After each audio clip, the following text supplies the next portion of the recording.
जय माता दी एवरीवन, मैं हूं आपकी पॉलिटिकल साइंस की एडुकेटर रेखा शर्मा। तो चलिए आज स्टार्ट करते हैं क्लास 12 की पॉलिटिकल साइंस। पॉलिटिकल साइंस की book number 2, politics in India since independence. तो इसका आज हम चैप्टर नंबर 1 स्टार्ट करेंगे, चैलेंजेस ऑफ नेशन बिल्डिंग। तो फर्स्ट ऑफ ऑल हमें यह पता होना चाहिए, अगर हम यहाँ पे नेशन बिल्डिंग की बात कर रहे हैं तो व्हाट इज अ नेशन। बहुत बार हम कंट्री भी बोलते हैं, हम स्टेट भी बोलते हैं और हम नेशन भी बोलते हैं, बट क्या डिफरेंस है इन तीनों में। तो नेशन जो है, एक्चुअली नेशन जो है वो है एक feeling of oneness, feeling of oneness, feeling of oneness, clear. और कंट्री जो है वो प्रॉपर ये वर्ड यूज किया जाता है टेरिटरी के लिए, ओके। और जो स्टेट है इसके प्रॉपर 4 एलिमेंट्स होते हैं। कौन कौन से? सबसे first of all population, population, next government, territory and fourth one is sovereignty, sovereignty. ये 4 एलिमेंट से बनती है एक स्टेट। तो आई थिंक आपको नेशन का मीनिंग पता चल गया होगा। अब जो हमारा चैप्टर है चैलेंजेस ऑफ नेशन बिल्डिंग, तो फर्स्ट ऑफ ऑल 1947 से पहले इंडिया नाम की तो कोई कंट्री नहीं थी, और फिर इंडिया 1947 में ही हमारे सामने आया। 1947 से पहले हमारे पास क्या था? ब्रिटिश इंडिया था। 1947 में जब ब्रिटिशर्स चले गए, देन हमने सोचा कि अब हम आजाद हो गए और हर जो सिस्टम है, पूरा कंप्लीट सिस्टम है जो इंडिया का, क्या वो स्मूथली काम कर रहा था? नहीं। देन सबसे बड़ा चैलेंज ही हमारे पास 1947 के बाद आया। 1947 के बाद हमारे पास सबसे बड़ा चैलेंज ये था कि इंडिया को हमने नेशन बनाना था, क्योंकि India is a diverse country, अलग अलग religions, caste, colour, languages, north to east, Kashmir to Kanyakumari, Arunachal Pradesh to Gujarat. तो कितना बड़ा एक डाइवर्स नेशन है, 565 प्रिंसी स्टेट्स ही भाई। तो इन 565 रियासतों को जोड़ के एक बड़ा नेशन बनाना था। तो यही हमारा क्या था? सबसे बड़ा चैलेंज था। और वो most interesting thing is that कि जो ये आपको सेकंड बुक में डिकेड्स के हिसाब से पढ़ाने वाली हूं, और जब हम डिकेड्स के हिसाब से पढ़ेंगे तो देन आपको एक एक चीज जो है वो टिप्स पे हो जाएगी, और आपको इंडियन पॉलिटिक्स पढ़ने में बड़ा ज्यादा इंटरेस्ट भी आएगा कि इंडिया की जो पॉलिटिक्स है वो एक्चुअली बड़ी ज्यादा इंटरेस्टिंग है। और शायद इंडिया की पॉलिटिक्स के बारे में हमें पता भी होना चाहिए। After all we all are Indians, okay. अब जो ये चैप्टर है, इसमें सबसे पहले फर्स्ट टॉपिक आपका आ जाता है अ न्यू नेशन स्टेट। तो वही चीज कि सबसे पहले हमारे पास अब इंडिया तो है, लेकिन इंडिया क्या है? India is a nation. तो फर्स्ट चैलेंज हमारे पास यही था कि हमने इसको नेशन में चेंज करना है, हमने एक नेशन बनाना है। तो अ न्यू नेशन स्टेट। तो सबसे पहले India became independent nation. India 1947 में एक इंडिपेंडेंट नेशन बन जाता है, और उसके बाद अब state on the midnight on 14 to 15 अगस्त 1947। अब जब इंडिया 1947 में आजाद हुआ तो देन 1947 14 और 15 अगस्त को, यहां से आपको मल्टीपल भी आता है, याद रखना इसको।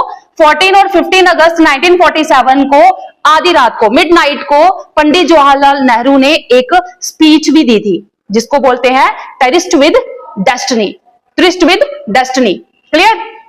अब जब इंडिया जो है वो कहता है कि India became independent nation state on the midnight of 14-15 अगस्त 1947। अब जो 14 और 15 अगस्त को इंडिया एक इंडिपेंडेंट नेशन बना, और जब इंडिया को इंडिपेंडेंस मिली तो इसके साथ साथ एक हमें जख्म भी मिला था। वो क्या था? पार्टीशन का। अब जब इंडिया आजाद हुआ, और जब आजाद होने के टाइम पे तो Jawaharlal Nehru delivered his famous speech. Jawaharlal Nehru जो कि हमारे फर्स्ट प्राइम मिनिस्टर थे, और उन्होंने अपनी एक फेमस स्पीच दी, और उस स्पीच का नाम क्या था? यहां से आपको एमसीक्यू आ जाता है, ट्रिस्ट विद डेस्टिनी, ठीक है। और उसके बाद challenges for the new nation state. अब न्यू नेशन स्टेट बनाने के लिए हमारे पास क्या क्या चैलेंजेस थे? तो 3 मेन चैलेंजेस थे। वो 3 मेन चैलेंजेस क्या थे? Accommodate and unite India. कि इंडिया को, मैंने आपको पहले ही बता दिया कि इंडिया जो था वो 565 रियासतें थी, 65 प्रिंसली स्टेट्स थी। अब क्या है कि हमारे सामने सबसे बड़ी प्रॉब्लम ये है कि हमने इंडिया को यूनाइट करना है, इसको अकोमोडेट करना है। जब इकट्ठा करना है तो ऐसे ही इकट्ठा नहीं हो जाएगा, क्योंकि अलग अलग भाषाएं हैं, अलग अलग कल्चर है, अलग अलग लैंग्वेजेस हैं। तो यहाँ पे इंडिया को अकोमोडेट करने की हमारे पास सबसे बड़ा चैलेंज था, और ये जो 565 प्रिंसली स्टेट्स को जोड़ के एक नेशन बनाया था, ये क्रेडिट जाता है iron man of India. Iron man of India कौन थे? सरदार वल्लभ भाई पटेल। उन्होंने 14 स्टेट्स और 8 यूनियन टेरिटरीज बनाई थी, और उसके बाद प्रॉपर जो है इंडिया को यूनाइट कर दिया था। क्लियर? और फिर उसके बाद जो हमारा पास सेकंड चैलेंज आता है वो था एस्टेब्लिश डेमोक्रेसी। देखो इंडिया जो है, अगर हम साउथ एशिया की बात करें तो साउथ एशिया में जितने भी स्टेट्स हैं उसमें सिर्फ एक इंडिया और एक श्रीलंका, ये दो ही कंट्रीज हैं जिन्होंने स्टार्टिंग से डेमोक्रेसी को चुना। और इंडिया ने भी यही डिसाइड किया था कि हम भी डेमोक्रेसी को ही आगे लेकर जाएंगे। और अब क्या होता है कि हमारे सामने चैलेंज है कि हम डेमोक्रेसी को एस्टेब्लिश कैसे करेंगे। इंडिया की तो जो पॉपुलेशन है वो इतनी ज्यादा एजुकेटेड भी नहीं है, और डेमोक्रेसी में क्या होता है, डेमोक्रेसी में हम वॉइस को ज्यादा इंपॉर्टेंस देते हैं। तो अब सभी की आवाज को सुनना, सभी को वहां पे एक्सप्रेस करने का मौका देना, तो ये सबसे बड़ा चैलेंज था। और डेमोक्रेसी कैसे पॉसिबल होगी? कॉन्स्टिट्यूशन कैसे पॉसिबल होगी? कॉन्स्टिट्यूशन बनाना है भाई। तो अब कॉन्स्टिट्यूशन कैसे बनेगा?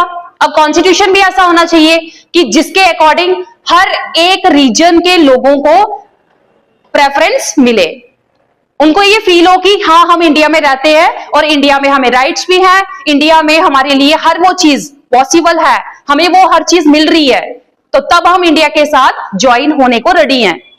ठीक है? और यही मेन प्रॉब्लम थी कि कॉन्स्टिट्यूशन को एस्टेब्लिश करना। कॉन्स्टिट्यूशन में राइट्स की बात की गई, कॉन्स्टिट्यूशन में अलग अलग प्रोविजंस रखे गए, मिनॉरिटीज के लिए स्पेशल प्रिविलेजेस रखे गए कि किसको कितना देना है। अगर हम रिजर्वेशन वाला जो सिस्टम रखा गया, तो अभी कॉन्स्टिट्यूशन में हमने लिख तो लिया, अब उस कॉन्स्टिट्यूशन को प्रैक्टिकली इंप्लीमेंट करना भी हमारे सामने बहुत बड़ा एक चैलेंज था। Next, development and wellbeing of entire society. देखो इंडिया जब आजाद हुआ ना, तो उसी टाइम पे इंडिया ने डिसाइड किया था कि यहाँ पे मैं स्टार्टिंग से ही हमारा जो सोच था, हमारी जो सोच थी वो यही थी कि हम सोशलिस्ट कंट्री को लेकर चलेंगे, लेकिन सोशलिज्म तो यहाँ पे पॉसिबल नहीं था।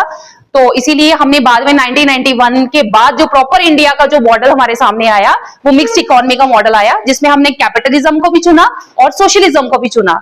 लेकिन इंडिया के कॉन्स्टिट्यूशन में जो बात की गई है वो यहाँ पे यही बोलता है कि हमने इंडिया में सोशलिज्म को चुनना है, हमने अपने सिटीजन्स का वेलफेयर करना है। अब मुझे आप बताओ कि इंडियन कॉन्स्टिट्यूशन में ऐसा कौन सा पार्ट है जो बात करता है वेलबींग की, जो बात करता है वेलफेयर की? तो इंडियन कॉन्स्टिट्यूशन में पार्ट है, part 4th of the Indian constitution, part 4th of the Indian constitution कौन सा है? वो DPSP, directive principles of state policy.